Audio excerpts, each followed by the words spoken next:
What's going on everyone? In this video I want to talk about IDOR or Insecure Direct Object References. This is quite common in web applications and APIs. I've seen it so many times when I'm doing API assessments, and this can allow you to conduct actions as other users that you shouldn't be able to access. You might be able to download files that you shouldn't be permitted to find or see or download, and well, really it can lead to many scenarios. So let's just get into this Portswigger Academy lab and kind of show you what an IDOR is. So the purpose of this lab is you need to try and log in as the user Carlos, but you don't have their password. So the example here is a live chat system. I'm just going to start intercepting here. So if I type a message test, that gets sent to the live chat system and you have a bot talking back to you.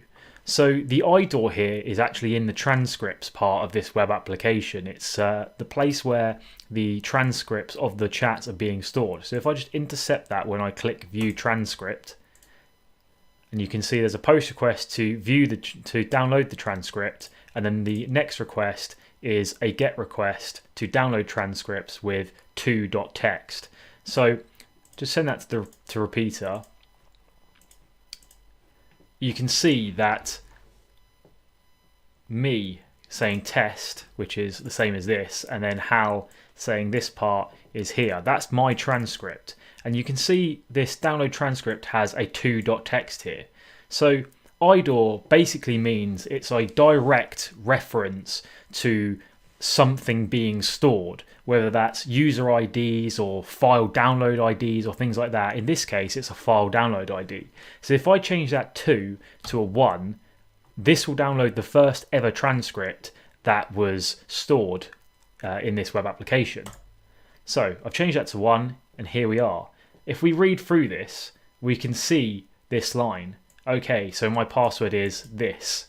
Is that right? So if we take that string there, go to my account and sign in as that user Carlos, which we were told in the startup here we need to sign in as user Carlos, but we didn't have the password. Now we do. Pop that in there and you've solved the lab. You're logged in as a user Carlos. And just to go a bit further than this lab and show you a potential another attack vector, this isn't a real website. I've just made an example request here so you can see it, but this is a post request to a profile update page that doesn't exist, but imagine it does. You might find a user ID that's this value here. So if this might be your user, you might be the user Luke, and your user ID might be this, and you want to update your password to super good password. So if you just change that to like 10,002, you might be able to change the next user along from Luke to this super good password, and you might also be able to change their username. So if you change this to like Luke2, and then you've changed the user ID to add the 2, and you've got the super good password, in this web application, if it existed, you might then be able to log in as Luke2, which is actually whatever user was using this user ID previously. And that's kind of IDOR in a nutshell. You can change user IDs to whatever you want. You can download files using it, and basically any functionality that has a direct reference to something within APIs or where files are being stored, you can change using this method if there is no validation that you should be able to access that object. So hopefully that makes sense. I think it does. Thanks for watching. That's IDOR.